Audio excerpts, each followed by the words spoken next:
Le déroulement de la photosynthèse, la phase claire. Alors la photosynthèse réalisée par les végétaux se déroule en deux étapes. La première étape s'appelle la phase claire, on va la voir ici. Elle s'appelle aussi la phase photochimique parce que c'est elle qui nécessite la présence d'énergie lumineuse. Le végétal va capter la lumière. Il va, au cours de cette phase claire, produire de l'énergie. Et la deuxième phase, qui est traitée dans une autre séquence, s'appelle la phase sombre. Elle consommera l'énergie produite au cours de la première étape et ce sera aussi l'étape de fixation du dioxyde de carbone. Alors, au cours de la phase claire, on va donc fixer l'énergie lumineuse, d'une part, produire un certain nombre de composés organiques et, troisièmement, produire de l'énergie. Cette phase claire a été étudiée et mise en évidence par Hill au début du XXe siècle. Vous avez dû refaire des expériences similaires en travaux pratiques.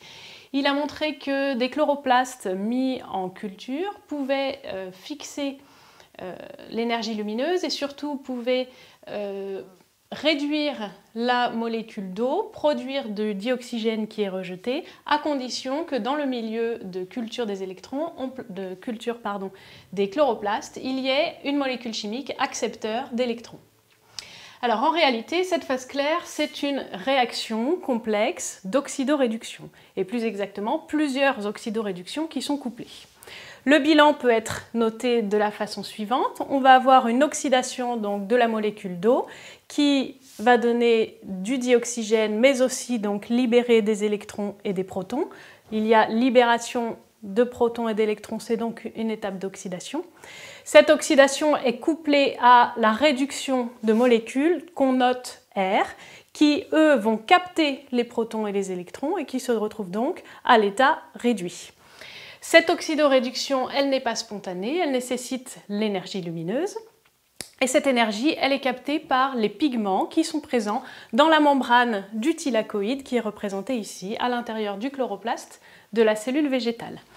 Les différents pigments vont capter l'énergie lumineuse et le transfert des électrons du donneur initial, qui est l'eau, à l'accepteur final, qui est la molécule R, ne se fait pas directement. Il y a différents intermédiaires. On parle ici, au sein de la membrane thylakoïdale, d'une chaîne de transporteurs d'électrons. En réalité, donc, ce sont différentes protéines qui, tour à tour, prennent en charge les électrons et se les transfèrent de l'une à l'autre. Il n'y a donc pas de transfert direct ni de contact direct entre le donneur et l'accepteur. Il y a des intermédiaires qui font transiter les électrons et les protons. Par ailleurs, donc, cette chaîne de transporteurs d'électrons permet le fonctionnement, dans un second temps, d'une autre molécule protéique qui se trouve elle aussi à l'intérieur de la membrane thylakoïdale. Cette protéine s'appelle une ATP synthétase ou ATP synthase. C'est une protéine qui est capable de produire de l'ATP, qui est une molécule énergétique qui emmagasine de l'énergie chimique et qui ne va fonctionner que grâce à l'énergie libérée par les différents transferts d'électrons de la chaîne de transporteurs. Au bilan, donc, pour cette phase claire, on a utilisé 2 molécules d'eau, on a consommé 2 radicaux R et on a utilisé des précurseurs d'ATP, de l'ADP et du PI. On a capté l'énergie lumineuse et on a produit le dioxygène qui sera rejeté par la plante, qui est un déchet de la photosynthèse. On a produit 2 molécules de RH2 et 2 molécules d'ATP qui sont de l'énergie chimique. On a donc une conversion d'énergie lumineuse en énergie chimique. C'est la raison pour laquelle cette phase claire est aussi appelée phase photochimique. Photo puisqu'elle consomme l'énergie des photons, l'énergie lumineuse, et chimique puisqu'on produit de l'énergie chimique. Ces molécules de RH2 et d'ATP seront consommées au cours de la phase suivante, la phase sombre, ou la phase qu'on appelle aussi chimique. C'est la suite de la photosynthèse.